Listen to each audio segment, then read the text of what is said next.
Aloha! Hey, guy, can I help you with something? Yeah, actually, I'm here to save the Earth. uh, Here to buy an electric vehicle. Oh, okay. We've got one front-wheel drive car model and like two all-wheel drive pickup trucks, ultra package models. Those are maxed out, and the front-wheel drive not so much. Any of that to your liking, sir? Well, actually, I heard, anyway, that you can create your own car online and then pick it up here at the dealership. Is that still a thing? Yeah, about that. Was a thing, but then sold out of everything, and so it's not so much a thing anymore presently at this time.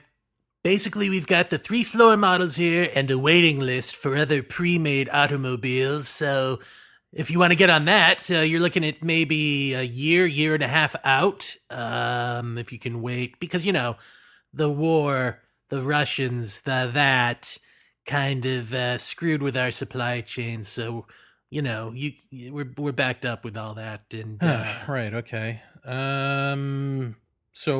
But will the tax credit still be available? who knows? I mean, we may sell out of cars and then the tax credit goes away, you know, if we sell enough of them, or the Republicans could take control of Congress and, you know, say bye-bye to it that way. Right. Okay. Well, the car, what does the car come with? Well, like I said, it's front-wheel drive, and you get about 280 EPA-rated miles. Oh, wow, that's great range. Is that usable? No, you're going to lose about 40 miles. So, and then whatever mode you drive in will also dictate how much mile lossage there is. Plus, the weather is also a factor in how much more you lose on top of that. If it's windy and you're driving into it, that's a factor. Say it's too hot out or say it's too cold, factor. But that's really it. And then, of course, there's the tires, you know, whichever type of tires you choose, sport, all-terrain, etc. That's also going to factor in. So all told, you're looking at a usable range, you say, of, well, I guess that would be like 218, 220 miles. Usable range. Huh, okay. Less if you're going uphill. Is this the car here? That's the one. Is there a back windshield wiper? Or, I mean, it seems to be missing on this. I guess maybe that's in the more costly model? No windshield wiper is standard. You don't need it, actually, with these models, because you've got so many cameras around the car picking up every angle, you're never going to use your windshield to begin with, so not an issue. Huh. So, do those cameras have windshield wipers on them? Nice. Yeah. All right, well, I don't see a roof, really. It doesn't even look like it's just glass. Yeah, that's the beautiful sun/moon roof. People love that. Okay, but there's a cover for it, right? Like if you're sick of the sun or, you know, you don't want brain cancer or something? No cover. I mean, it's just the beautiful glass roof. So there's not even like just like a screen you can slide over it to not have the sun constantly beating down on you? No. I mean, the glass roof is heavily tinted, and it takes out about 90% of the sun's rays.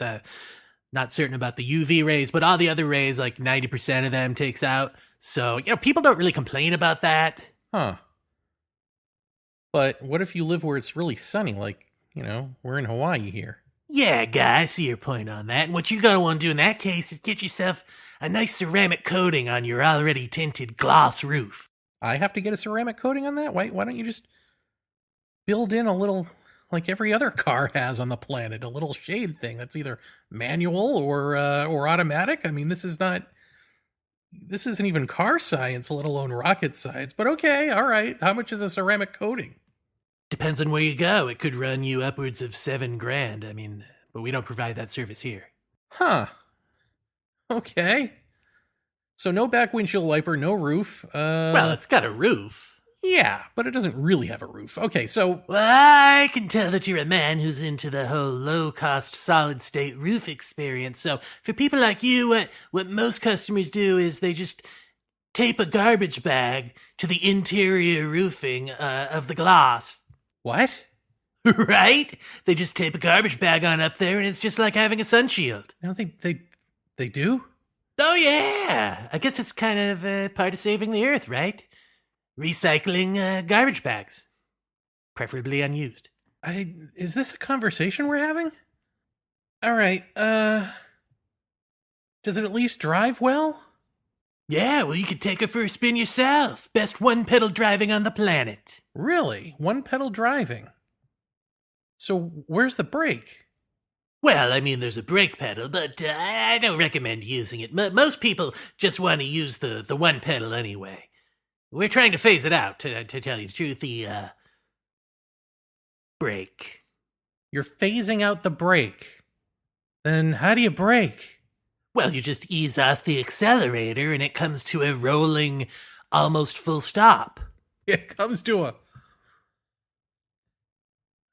Yeah, but be careful when you accelerate from a stoplight or something like that. You mean from a complete stop? Yeah, from a complete stop. If I can achieve a complete stop. Right. If you can achieve a complete stop, just be aware that it may take about a second and a half for the car to start rolling after you've pressed the accelerator, the foot pedal. Okay, so the accelerator doesn't really accelerate, and there is no brake that brakes. That's right. That's right. How did Elon dupe everyone into believing this was acceptable? I just, is that in the brochure? Oh, we phased out brochures a long time ago, sir. Everything's online now. Of course it is. What about, I don't know, where are all the knobs? Right. Well, we don't do knobs and buttons and that whole retro thing anymore. So everything that you need to control is right here on a tablet attached to your dashboard for your ease of use. So vents? Vents are also integrated into the tablet. So you just swipe up and down, left and right on the tablet for your ease of use. That seems a little inconvenient when I'm driving. I have to go through menus and stuff to try to find it. Well, vents are just 4 menus deep, so you just click through. Or if you have a passenger, have the passenger do it. By the way, where's the glove compartment? I don't see a handle for that. Yeah, no, there's no glove compartment. I guess you don't need that if you've got a frunk, right? I mean, that's kind of the benefit of an EV. Maybe, is it extra frunk space taking up that glove compartment space, or what's the deal there? This model doesn't really have a frunk to speak of, but it does have a little pouch type thing that you can put your charging cables into. That's really about it. Okay. So what happens if the tablet dies, or there's a bad software update or something that does that screw up the entire car? No, there are situations where your car could die, but you just bring it into the dealership and we'll reset it for you. Well, how am I going to get it to the dealership if it's not running? Anyway, I don't know. I don't see a CD player. I got a lot of CDs. Ooh, yeah, that is one thing this car has, is a kickin' stereo system. 20 speakers, surround sound, 4K. I mean, if you love bass and you love mid-range and you love treble. Who doesn't love treble? Well, there you go. Okay, but what do I play on it? I mean, or where is the CD player built into something else? Oh, serious? No, there's no CD player. What you got is the access to Apple CarPlay and Google, and if you've got a Pandora account, you can log into that right there on the tablet, on your dashboard, for your convenience of use. So I need a subscription service to something to be able to play music? That's ridiculous. What about, I've got an iPod. Can I just, keep hope alive, am I right? Now, the car doesn't really have a USB port going into the stereo system. What it has is a couple of USB ports in the back and in the passenger side door. If your kids want to plug in a Nintendo Switch, or maybe you want to, keep that notebook juiced up, that's really what it's for. So you have USB ports. They're just charge ports. Yeah. So if I have a CD or an iPod, right? Then basically I'm screwed. That's antiquated technology, and I need a subscription service to something? Shouldn't be a problem. Most plans are relatively cheap. Okay, what about, I noticed the door handles don't really exist. They just sort of popped out when we approached the car. Yeah, that's right. It helps with the aerodynamics. The door handles stay flush with the car until you approach the car, and then they pop out. Well, that just seems like one more thing that can go wrong, electronically. That could just be solved with door handles. Let me jot that down. Door handles. All right, fine.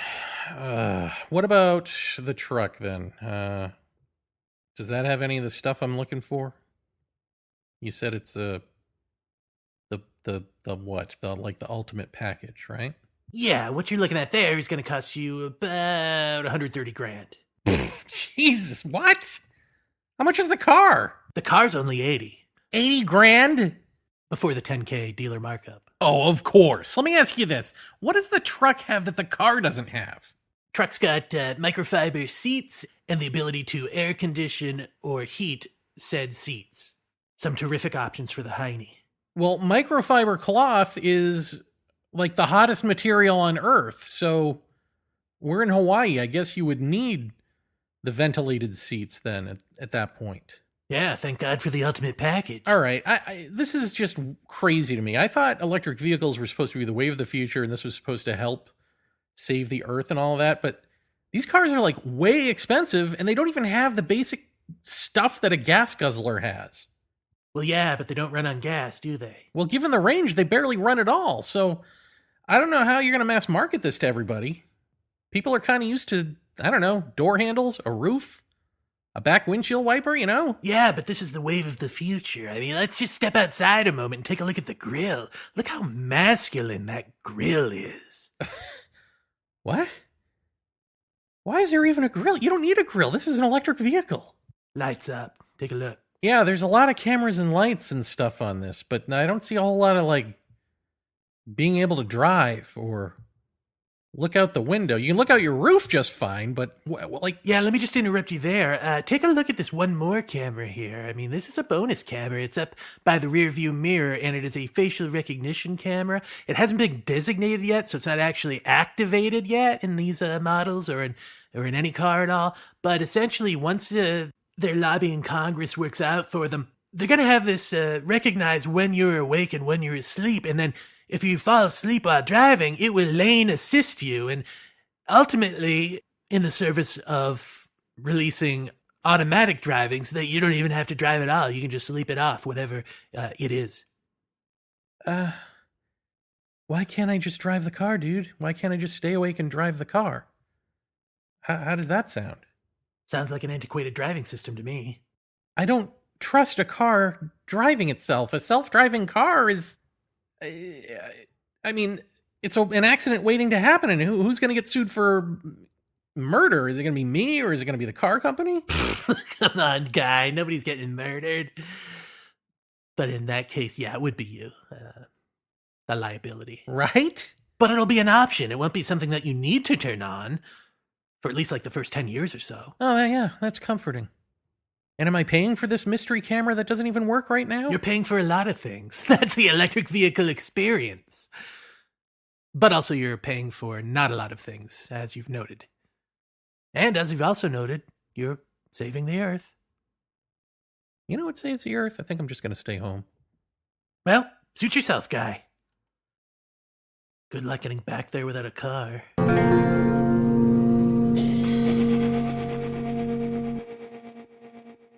We were, just a second ago, it seems, living in a world where we could science our way forward. Now we need to listen to the land, or to those who already do, if, we don't know how. I'm not talking about, hippies, earthing. I'm talking about paying attention to nature cultures, First Nations, heart people writ large. Do you know what that means to come from heart? Anyone? It means being in direct contact with Earth, with the land and the air and the water. Not, everywhere.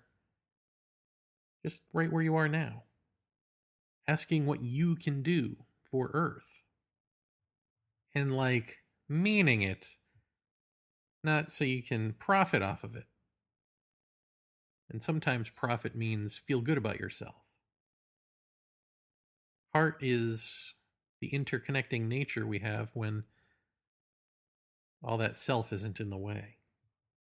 And asking Earth what you can do for Earth, that's the beginning of reconnecting yourself, plugging back in, if you will, with nature and therefore with each other. We talk a lot about listening within, you see, but not without. And we absolutely need to, because the outer has developed the leprosy we gave it, and it's falling away. So we need to turn inward. Yes. But we never, ever talk about how the quality of the inner matters too. Do you know what I mean by that? The quality of the inner mattering? You cannot connect with Earth, with where you live right now, if you're consulting you. Turning inward, when we talk about turning inward, we're not talking about listening to your own thoughts. We've been doing that for our entire lives. We're living in the results now. No, you need to be so silent that you are silence. Only then may another be authentically heard and understood.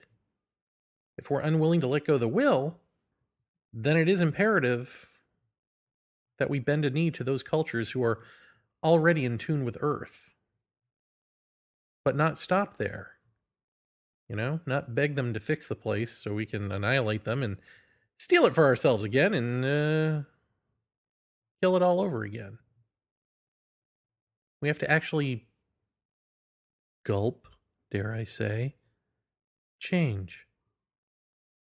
I don't know if revert is the right word, but revert to our natural state, which, may sound icky to your sensibilities of progress or evolution or personal betterment, and I know it does. It does sound icky to all those things.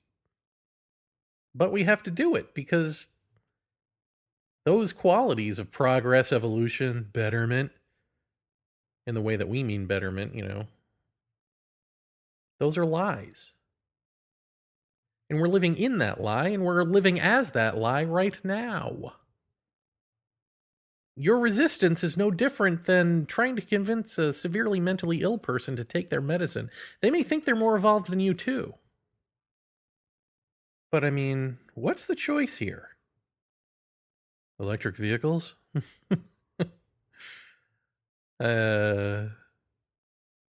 Switch from gas to this other limited set of minerals that we can have slaves mine in foreign countries. That's better. Question mark? I mean, seriously, you feel it, right? We're restlessly angry and crazy, and because our capitalist consumer economic and political systems, which heavily inform our self-identities, cannot meet the moment. They are unsustainable right now, our systems. Now, not in the future. When farmland becomes desert, what will you consume?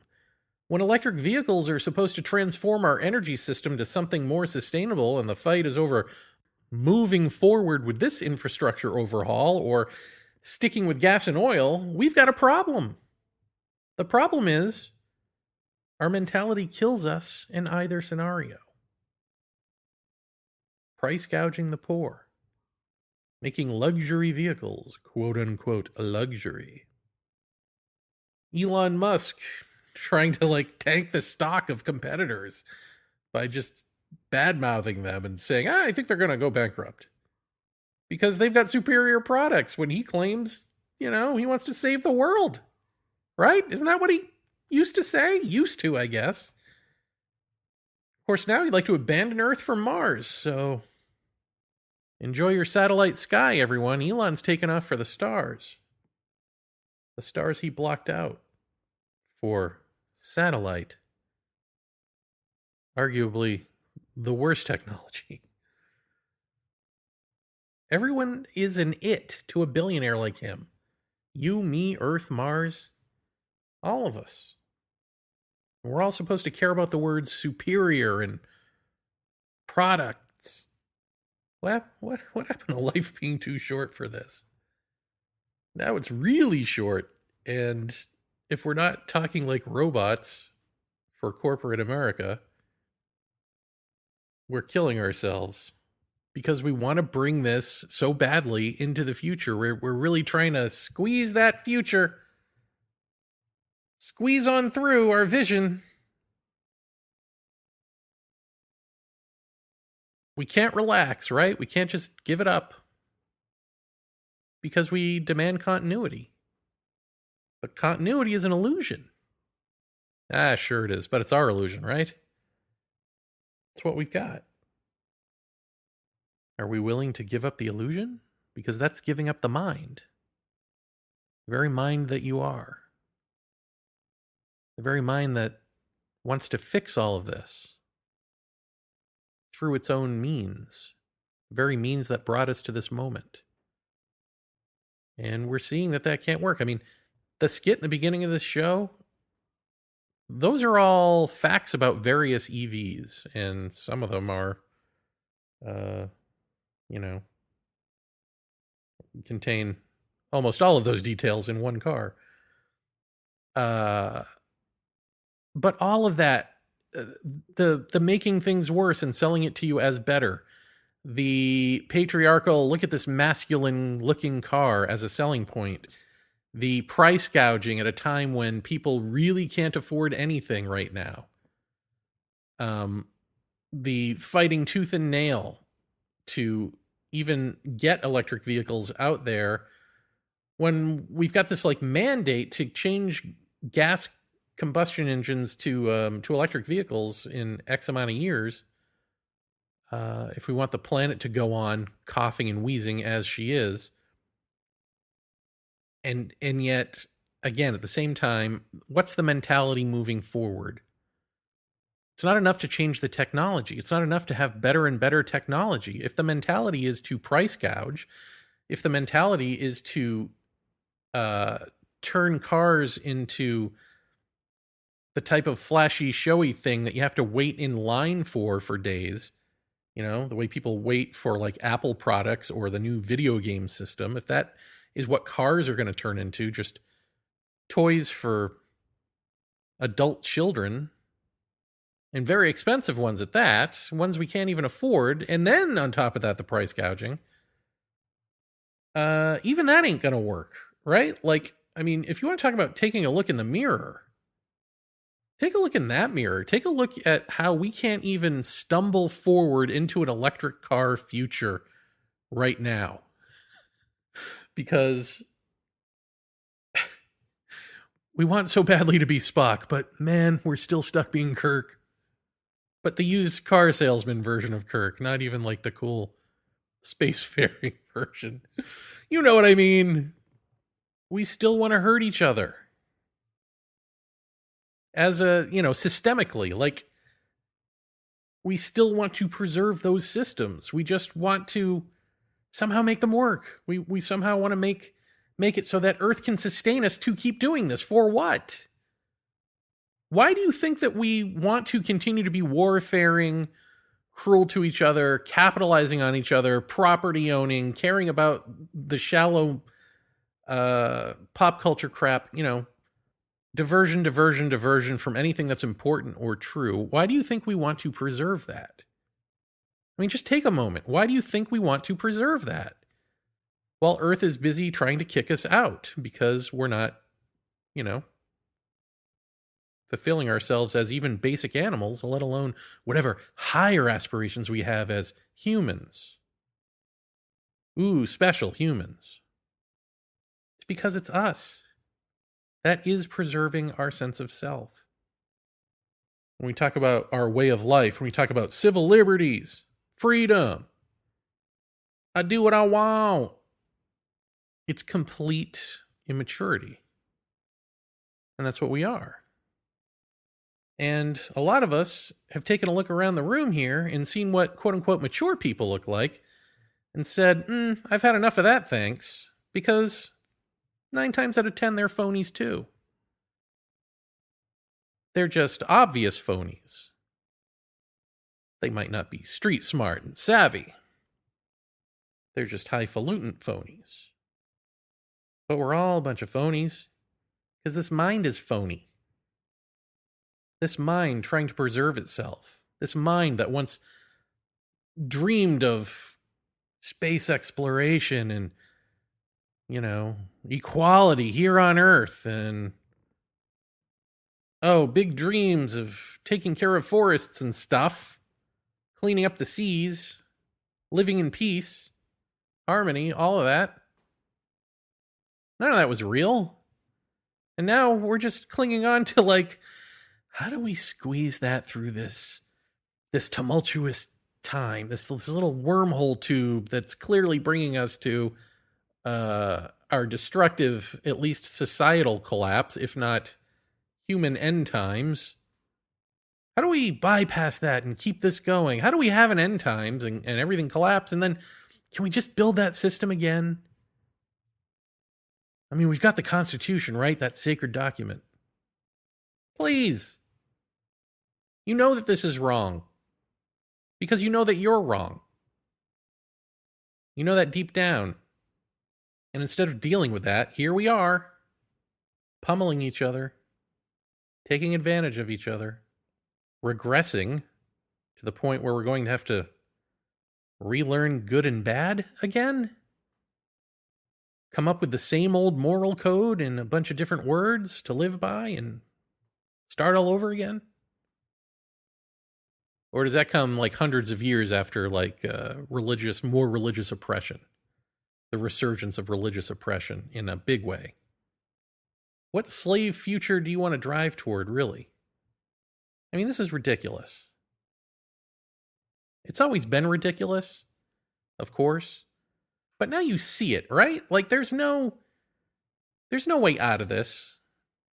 There's no off-gridding our way to a saner, happier, less polluted world. Unless we change. That's it. Unless we stop being what we are, not grow, not change and grow with what we are. And recycle again into being quote-unquote good people? We've already done that, and we failed. We're losing our grip right now. So that's not the answer. Being good people isn't the answer. You can be a good person and a fascist at the same time. Ooh, voila, what magic. Maybe instead of frantically building towards something or trying to rebuild what we have, we need to just sit with this notion of who is the builder? What is this action of building? What is the fruit, the actuality, the fruit of building toward a quote-unquote better future? What does better mean? What does future mean? What is building about?